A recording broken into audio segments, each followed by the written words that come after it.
সাদা আলুর তরকারির জন্য। তো দেখো আমি খুব সহজেই সাদা আলুর তরকারিটা করে ফেলি। তো চলো। তো প্রথমে গ্যাসের মধ্যে কুকারটা বসিয়ে দিয়েছি, কুকারটা গরম হোক, তারপর তেল দিয়ে রান্নাটা করছি। তো দেখো আমার কুকারটা গরম হয়ে গেছে। এবারেতে অল্প পরিমাণে সাদা তেল দিয়ে দেবো। যেহেতু নিরামিষ রান্না, তো সাদা তেল বিনা কী করে হয় বলো।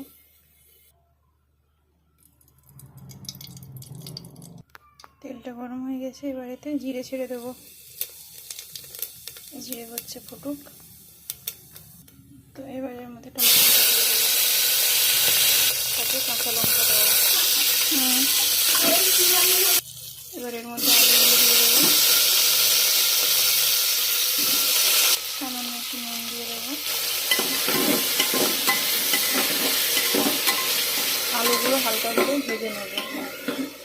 দেখো আলুগুলো ভাজা ভাজা হয়ে গেছে। এবার এর মধ্যে কারি পাতা দিয়ে দেবো, হালকা করে হলুদ দিয়ে দেবো,